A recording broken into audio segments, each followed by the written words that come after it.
BJP কি ভারতের সংবিধান পাল্টে ফেলবে? সংবিধান থেকে সেকুলার শব্দটাকে সরিয়ে 29-এর আগেই কি বিজেপি ভারতকে হিন্দু রাষ্ট্র ঘোষণা করে দেবে? কেন বলছি কথা? কারণ সংবিধান সংশোধনের জন্য সংসদে 2/3 সমর্থন দরকার, অর্থাৎ লোকসভায় প্রায় 360টি আসন। আর সেই কারণেই কি বিজেপি এত মরিয়া হয়ে ছোট ছোট আঞ্চলিক দলগুলোকে ভেঙে নিজেদের শক্তি বাড়াচ্ছে? একের পর এক এমপি, একের পর এক নেতাকে নিজেদের শিবিরে টেনে এনে তাহলে কি তৈরি করা হচ্ছে সেই ম্যাজিক সংখ্যা 360-এর অঙ্ক? তাহলে কি একবার এই 360-এর গণ্ডি পেরিয়ে গেলেই বিজেপি সংবিধানকে বদলে ফেলে ভারতকে হিন্দু রাষ্ট্র ঘোষণা করে দেবে? সংবিধান বিশেষজ্ঞদের মতে হিন্দু রাষ্ট্রের লক্ষ্যে বিজেপি 3 ধাপে এগোচ্ছে। প্রথম ধাপ ডিলিমিটেশন, যাতে হিন্দি গোবলয় এবং আসাম, পশ্চিমবঙ্গ, উড়িষ্যার মতো বিজেপি শাসিত রাজ্যগুলোতে এমপি সংখ্যা বাড়ে এবং বিজেপির 29-এর লোকসভা ভোটে জেতাটা সহজ হয়ে যায়। দ্বিতীয় ধাপ ওয়ান নেশন ওয়ান ইলেকশন, যাতে লোকসভার ভোটের প্রবল হাওয়ায় রাজ্য বিধানসভাগুলোকেও জিতে নেওয়া যায় এবং রাজ্যের এমএলএ সংখ্যার বলে রাজ্যসভায় 2/3 সংখ্যাগরিষ্ঠতাকে প্রতিষ্ঠা করা যায়। আর তৃতীয় ধাপ সংবিধান থেকে সেকুলার শব্দটাকে বাদ দেওয়া, মানে ইন্দিরা গান্ধী যেভাবে সংবিধান সংশোধন করে সেকুলার শব্দটাকে যোগ করেছিলেন, সেই একই পদ্ধতিতে সেকুলার শব্দটাকে সংবিধান থেকে বাদ দিয়ে দেওয়া। আর এই 3টে ধাপ সম্পন্ন করার পর সংবিধানের ধারাগুলোকে এমনভাবে পরিবর্তিত করা যাতে ভারতবর্ষ প্রকৃত অর্থেই হিন্দু ভূমিতে পরিণত হয়। এখন লাখ টাকার প্রশ্ন যে বিজেপির পক্ষে কিভাবে সম্ভব হবে এতটা লম্বা পথ পাড়ি দেওয়া? কিভাবে, কোন পদ্ধতিতে এগোচ্ছে বিজেপি? বিজেপি কি শেষ পর্যন্ত ভারতকে হিন্দু রাষ্ট্র ঘোষণা করতে সফল হবে? জানবো আজকের এই ভিডিওটাতে। ভিডিওটা একটু বড় হবে, তাই সম্পূর্ণ ভিডিওটাকে আমরা 5টা চ্যাপ্টারে ভাগ করে আলোচনা করব। তাই ভিডিওটাকে শুরু থেকে শেষ পর্যন্ত দেখবেন এই অনুরোধ করছি। তবে তার আগে একটা 1 মিনিটের বিরতি, আশা করি সহানুভূতির সঙ্গে বিষয়টা বিবেচনা করবেন। দেখুন, আমাদের একটা প্রতিষ্ঠান আছে মিশন এমবিবিএস কলকাতা, যারা দীর্ঘ 10 বছর ধরে সাধ্যের মধ্যে খরচে রাশিয়া, জর্জিয়া, উজবেকিস্তানের মতো বিদেশের মেডিকেল কলেজগুলো থেকে এমবিবিএস পাশ করিয়ে আনছে। বিদেশের মেডিকেল কলেজে অ্যাডমিশন, অ্যাকোমোডেশন, ভিসা প্রসেসিং, যদি দরকার হয় ব্যাংক লোন, কারেন্সি এক্সচেঞ্জ, এমনকি মেডিকেল কলেজ পর্যন্ত পৌঁছে দেওয়ার সব ব্যবস্থা আমরাই করি। এক কথায় বিদেশ থেকে এমবিবিএস করার ক্ষেত্রে যা যা সাপোর্ট লাগে তার সব কিছুই আমরা, মানে মিশন এমবিবিএস কলকাতা, আপনাকে প্রোভাইড করব। তাই আপনার ছেলে বা মেয়ে যদি ফ্রেশার্স হয় বা ড্রপার্স হয়, তাহলে আমাদেরকে এই ফোন নাম্বারে ফোন করে বিস্তারিত জানতে পারেন, অথবা একটা অ্যাপয়েন্টমেন্ট ফিক্স করে আমাদের কলকাতা অফিসে এসেও কথা বলতে পারেন। কলকাতার অফিসে এলে আপনার সঙ্গে আমার দেখা হবে। তো চলুন এবার মূল আলোচনায় ফিরি। চ্যাপ্টার 1, সংবিধান সংশোধন কিভাবে হয়। আলোচনার শুরুতেই আমরা জানবো যে সংবিধান সংশোধন কিভাবে করা হয়। দেখুন, ভারতের সংবিধানের আর্টিকেল নাম্বার 368-তে বলা রয়েছে যে দেশ, কাল, পাত্রের প্রয়োজনে ভারতের পার্লামেন্ট ভারতের সংবিধানকে সংশোধন করতে পারে। অর্থাৎ সময়ের প্রয়োজনে পার্লামেন্ট সংবিধানের মূল কাঠামোকে অপরিবর্তিত রেখে সংবিধানকে সংশোধন করতে পারে। কিন্তু এর প্রক্রিয়াটা কি? ধরা যাক সরকার সংবিধানের কোনো একটা ধারাকে পরিবর্তন করতে চায়, তখন সেই সংশোধনী বিলটিকে লোকসভা বা রাজ্যসভা যে কোনো একটা কক্ষে পেশ করা হবে বা উপস্থাপন করা হবে।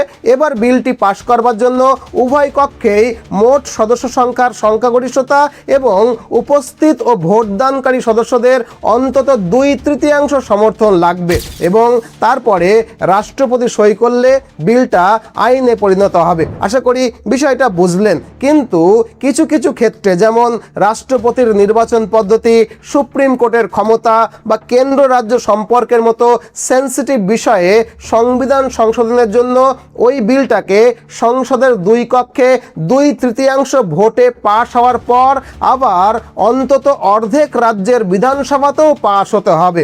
এরপরে বিলটিকে রাষ্ট্রপতি সই করলে তখন গিয়ে বিলটি আইনে পরিণত হবে। এই লাস্টের পয়েন্টটা একটু বেশি করে মনে রাখুন যে দেশের দেশের সংবিধানের আমূল পরিবর্তন করতে হলে সংসদের দুই কক্ষের 2/3 সংখ্যাগরিষ্ঠতা লাগবেই, সাথে সাথে দেশের অর্ধেকের বেশি রাজ্যের বিধানসভাতেও সেই বিলটাকে পাশ করতে হবে এবং তারপরে রাষ্ট্রপতি সই করলে তবে গিয়ে সংশোধনী আসবে।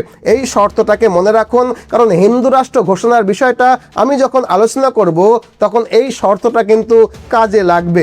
আশা করি বিষয়টা বোঝাতে পারলাম। এখন যে বিষয়টা নিয়ে আজকের ভিডিও, অর্থাৎ সংবিধান থেকে সেকুলার শব্দটাকে সরানো যাবে কিনা সেটা জানার জন্য আমাদের জানতে হবে যে ভারতের সংবিধানে এই সেকুলার শব্দটা কিভাবে এলো। সেটা জানবো আমরা আমাদের পরবর্তী চ্যাপ্টারে। চ্যাপ্টার 2, ইন্দিরা গান্ধী কিভাবে সংবিধান সংশোধন করে সেকুলার শব্দটা সংবিধানে যোগ করেছিলেন। দেখুন, ভারতের সংবিধান কার্যকর হয় 1950 সালে, কিন্তু সেই সময় সংবিধানের প্রস্তাবনায় সেকুলার বা ধর্মনিরপেক্ষ শব্দটা ছিল না। আই রিপিট, অরিজিনাল সংবিধানে সেকুলার শব্দটা কোথাও ছিল না। 1975 সালে প্রধানমন্ত্রী শ্রীমতী ইন্দিরা গান্ধী ভোটে হেরে যাওয়ার ভয়ে দেশে জরুরি অবস্থা বা এমার্জেন্সি জারি করে দেন। এই সময়ে জরুরি অবস্থার সুযোগ নিয়ে ইন্দিরা গান্ধী হাজার হাজার রাজনৈতিক বিরোধীদেরকে গ্রেফতার করেন এবং জেলে পাঠান। সংবাদপত্রের স্বাধীনতার উপরে নিষেধাজ্ঞা বা বিধিনিষেধ আরোপ করেন এবং রাষ্ট্রের প্রায় সমস্ত ক্ষমতা নিজের হাতে কুক্ষিগত করে ফেলেন। আর এভাবে এই জরুরি অবস্থার মধ্যেই মানে বিরোধীদেরকে জেলে রেখে 1976 সালে শ্রীমতী ইন্দিরা গান্ধী সংসদে 42তম সংবিধান সংশোধনী পাশ করেন।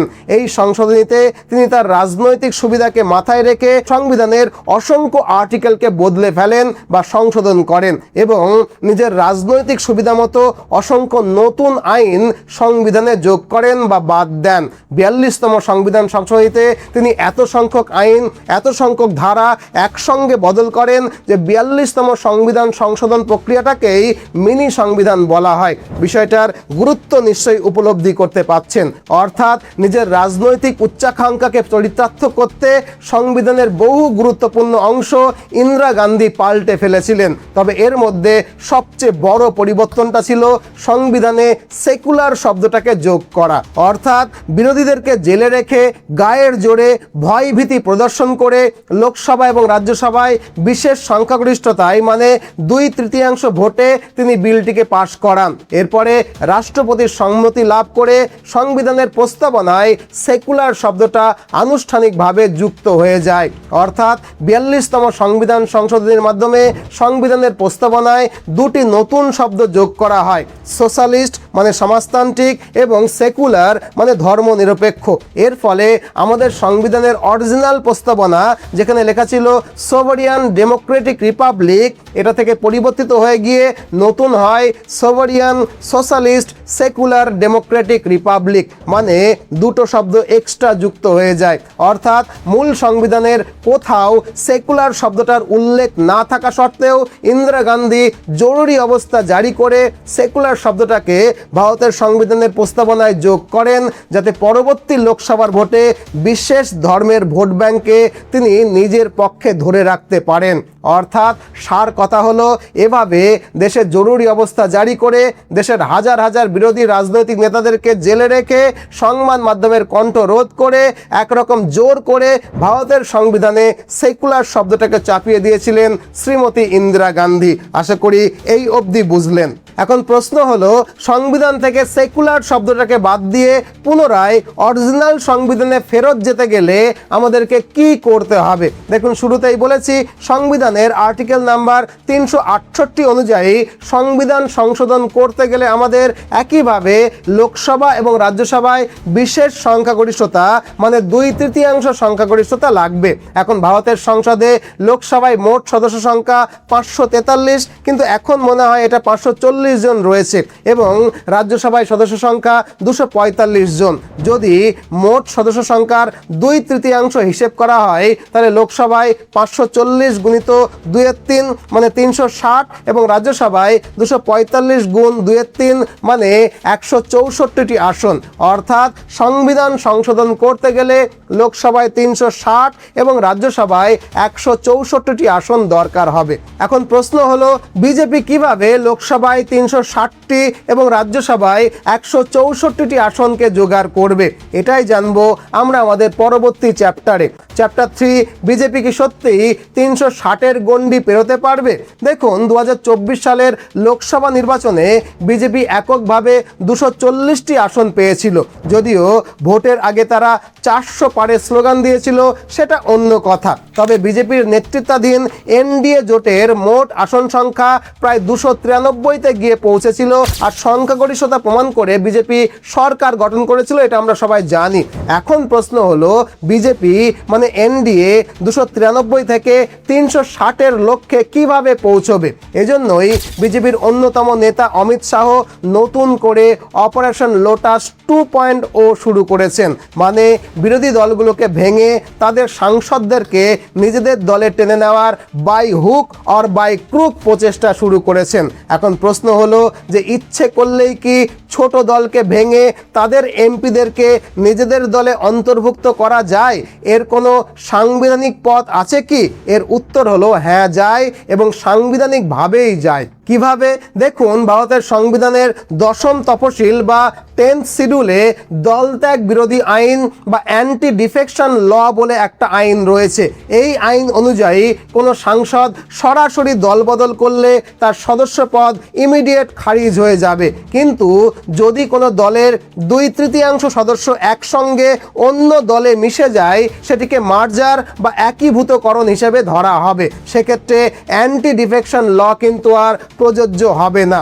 এখন এই সাংবিধানিক পদ্ধতি মেনে তৃণমূল কংগ্রেসের 20 জন এমপি সম্প্রতি এনসিপিআই বলে একটা অচেনা অনামী দলে যোগ দিয়েছে এবং এখন তারা এনডিএ কে সমর্থন করছে। তবে কেউ কেউ বলছে এই সংখ্যাটা 20 নয় 22 হবে। সেক্ষেত্রে তৃণমূল কংগ্রেস ভাঙার পর এনডিএর আসন সংখ্যা বেড়ে গিয়ে দাঁড়িয়েছে 293 + 22 মানে 315টিতে।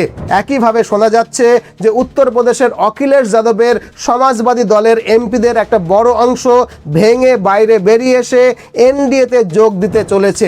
সংখ্যাটা 15+ ধরা হচ্ছে। আবার অবিশ্বাস্যভাবে দক্ষিণ ভারতের রাজনীতিতে বিজেপির চিরশত্রু স্ট্যালিনের ডিএমকে দলের 22 জন সংসদ এনডিএতে যোগ দিতে চাইছে। শুধু তাই নয়, মহারাষ্ট্রের উদ্ধব ঠাকরের শিবসেনা থেকেও 6 জন ভেঙে এনডিএর সমর্থক শিন্ডের শিবসেনাতে যোগ দিতে চলেছে।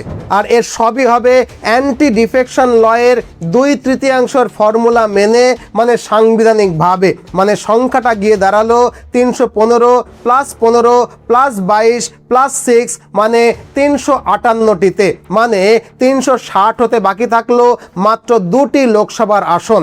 এখন শোনা যাচ্ছে অরবিন্দ কেজরিওয়ালের আম আদমি পার্টির রাজ্যসভার সংসদ তো এমনিতেই ভেঙে বেরিয়ে এসেছে, আমরা জানি। এবার তাদের লোকসভার এমপিরাও ভেঙে বাইরে বেরিয়ে এসে এনডিএকে সমর্থন করতে চলেছে। আবার অনেক ছোট দল রাহুল গান্ধীকে ছেড়ে এনডিএতে যোগ দেওয়ার জন্য সুপারিশও করতে শুরু করেছে। সেক্ষেত্রে কিছুদিনের মধ্যেই বিজেপি 360-এর লক্ষ্য তো পূরণ করবেই, হয়তো 370-এর কোটায় পৌঁছে যাবে। মানে সংবিধান সংশোধন করবার জন্য প্রয়োজনীয় আসন সংখ্যা বিজেপির হাতে কিন্তু এসেই যাবে। অবশ্য বিজেপি শুধুমাত্র অন্য দল ভাঙানোতেই থেমে থাকছে না, তারা 2029-এও যাতে 2/3 সংখ্যাগরিষ্ঠতা নিয়ে ক্ষমতায় ফিরতে পারে তার বন্দোবস্তও করতে চলেছে। আর এই বন্দোবস্তের প্রথম ধাপই হলো ডিলিমিটেশন, কারণ এটাই হলো বিজেপির আসল তুরুপের তাস। কিন্তু কি এই ডিলিমিটেশন আর কিভাবে এর সাহায্যে বিজেপি 2029-এ বিপুল সংখ্যক আসন নিয়ে ভোটে জিতবে জানবো পরবর্তী চ্যাপ্টারে। চ্যাপ্টার 4, তুরুপের তাস ডিলিমিটেশন। দেখুন প্রথমেই আমাদেরকে জানতে হবে যে ডিলিমিটেশন আসলে কি। এটা হলো জনসংখ্যার নিরিখে লোকসভা এবং বিধানসভার আসন সংখ্যা নতুন করে হিসেব করে নতুন করে ঠিক করা। মানে স্বাধীনতার পর থেকে যে রাজ্যগুলোতে জনসংখ্যা বেশি বৃদ্ধি পেয়েছে সেখানে আসন সংখ্যা বেশি বৃদ্ধি পাবে, আর যেখানে জনসংখ্যা কম বৃদ্ধি পেয়েছে সেখানে আসন সংখ্যা কম বৃদ্ধি পাবে। এক কথায় জনসংখ্যার ভিত্তিতে নতুন করে লোকসভা এবং বিধানসভার আসন বন্টন হবে, যেটাকে সংবিধানের ভাষায় বলা হচ্ছে ডিলিমিটেশন। এখন উত্তর এবং মধ্য ভারতের হিন্দি বেল্ট বা গো বলয়ের জনসংখ্যা সর্বাধিক হওয়ায় ডিলিমিটেশন জারি হলে গো বলয়ে বা হিন্দি বেল্টের রাজ্যগুলোর আসন সংখ্যা সবচেয়ে বেশি বাড়বে। এরপরে বাড়বে বিহারের, তারপরে পশ্চিমবঙ্গের এবং উড়িষ্যার। বিষয়টা উপলব্ধি করতে পারলেন? এখন যদি আমরা গত 3টি লোকসভার নির্বাচনের দিকে তাকাই তাহলে দেখতে পাবো যে 2014 সালে বিজেপির ভোট শতাংশ ছিল প্রায় 31%। 2019 সালে সেটা বেড়ে গিয়ে হয় 37% এবং 2024 সালে বিজেপির ভোট শতাংশ প্রায় 36%-এর কাছাকাছি ছিল। তবে যদি রাজ্যওয়ারি হিসেব করা যায় তাহলে দেখা যাবে উত্তর এবং মধ্য ভারতের গো বলয় বা হিন্দি বলয় হলো বিজেপির মূল শক্তিশালী অংশ। এখান থেকেই তারা বেশিরভাগ আসন পায়। আর এখন বিহার, পশ্চিমবঙ্গ এবং উড়িষ্যাও বিজেপির দখলে। এখন জনসংখ্যার নিরিখে দেখা গেলে উত্তর এবং মধ্য ভারতের গো বলয়ে সাথে পশ্চিমবঙ্গ, বিহার এবং উড়িষ্যা, মোট এই কটা রাজ্যের জনসংখ্যা কিন্তু ম্যাক্সিমাম। অন্যদিকে দক্ষিণ ভারতের রাজ্যগুলোতে যেমন তেলেঙ্গানা, অন্ধ্রপ্রদেশ, তামিলনাড়ু, কর্ণাটক, কেরালা, এদের জনসংখ্যা তুলনামূলকভাবে কম হওয়ায় এদের লোকসভার আসন সংখ্যা কিন্তু সেই অনুপাতে বাড়বে না। তাই ডিলিমিটেশন লাগু হলে মানে জনসংখ্যার উপরে ভিত্তি করে লোকসভা এবং বিধানসভার আসন নতুন করে ঠিক হলে বিজেপি শাসিত হিন্দি বেল্টের রাজ্যগুলো সাথে বিজেপি শাসিত মহারাষ্ট্র, বাংলা, বিহার এবং উড়িষ্যা, এই রাজ্যগুলোতে কিন্তু আসন সংখ্যা সর্বাধিক পরিমাণে বাড়বে। আর এই রাজ্যগুলো অলরেডি বিজেপির দখলে, সেখান থেকে আসন সংখ্যা বাড়ার সম্ভাবনাটাও অনেক বেশি। সেক্ষেত্রে ডিলিমিটেশন হলে সবচেয়ে বড় সুবিধা হবে বিজেপির। আবার অন্যদিকে হেমন্ত বিশ্ব শর্মার উদ্যোগে উত্তর পূর্ব ভারতের যে কটা লোকসভার আসন রয়েছে তার ওপরেও বিজেপির দখল কিন্তু তৈরি হয়ে গেছে। তাই একবার যদি ডিলিমিটেশন বিলকে সংসদে পাশ করে ফেলা যায় তাহলে 2029-এর ভোটে বিজেপি একটা বিরাট অ্যাডভান্টেজ নিয়েই কিন্তু শুরু করবে। তাই 360-এর ম্যাজিক অঙ্কটা পেরোলে সবার আগে বিজেপি এই ডিলিমিটেশন বিলটাকেই সংসদে পাশ করতে চাইবে।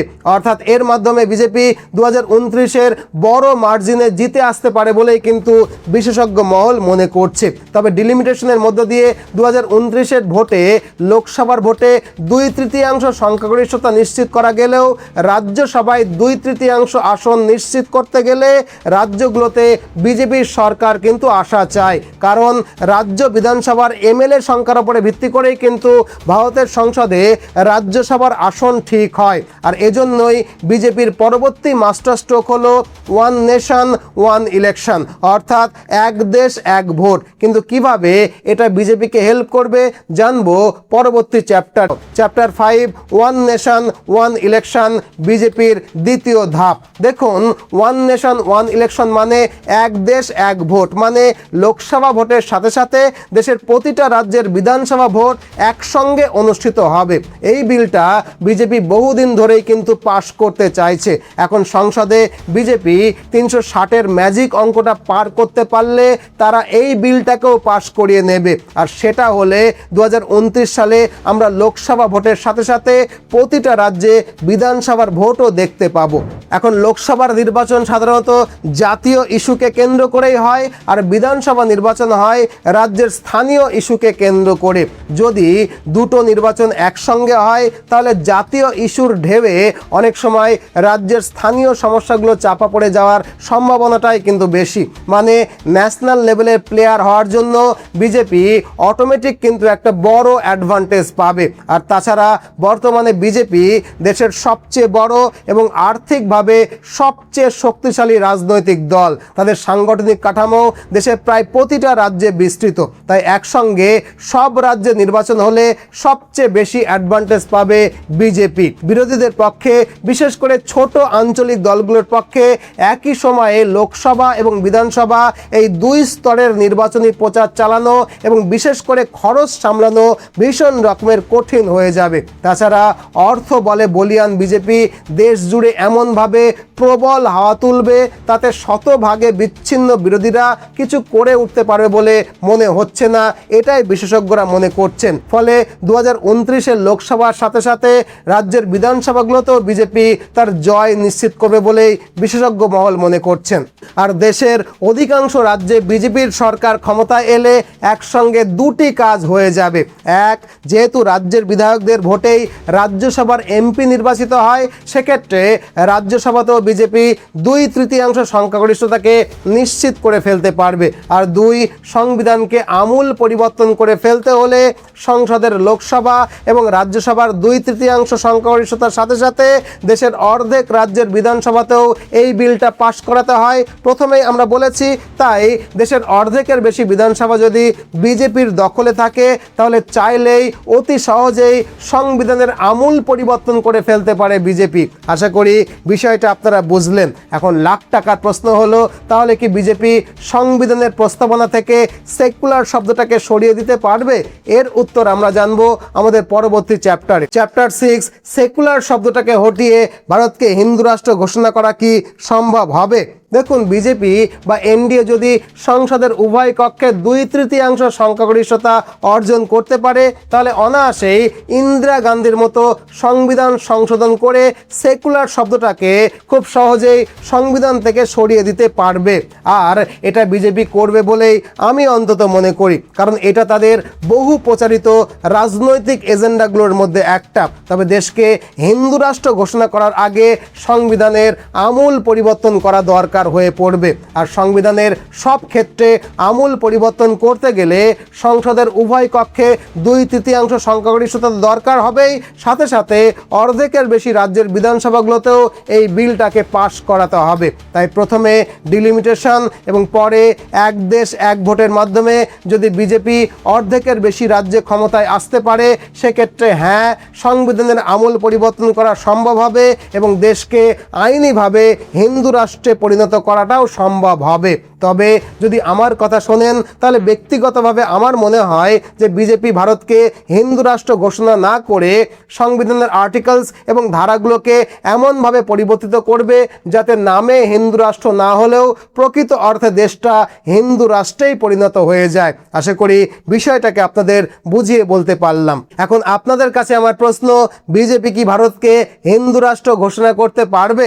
কমেন্ট বক্সে আপনার মূল্যবান মতামত অবশ্যই জানাবেন। আর হ্যাঁ, ভিডিওটা শুরুতে যেটা বলছিলাম, আমাদের একটা প্রতিষ্ঠান রয়েছে মিশন MBBS কলকাতা, যারা বিদেশ থেকে ডাক্তারি পড়িয়ে আনতে সব রকমের সহায়তা করে। যদি আপনি আপনার ছেলে বা মেয়েকে সাধ্যের মধ্যে খরচে বিদেশ থেকে ডাক্তারি পড়িয়ে আনতে চান তাহলে এই নম্বরে ফোন করে বিস্তারিত জানতে পারেন, অথবা ফোন করে একটা অ্যাপয়েন্টমেন্ট বুক করে আমাদের কলকাতার অফিসে এসেও কথা বলতে পারেন। কলকাতার অফিসে এলে আপনার সঙ্গে আমার দেখা হবে। আজ এ পর্যন্তই, নতুন ভিডিও নিয়ে আবারও দেখা হবে। ততদিনে ভালো থাকবেন, সুস্থ থাকবেন, সদা সর্বদা ভারতের পক্ষে থাকবেন। জয় হিন্দ, জয় ভারত।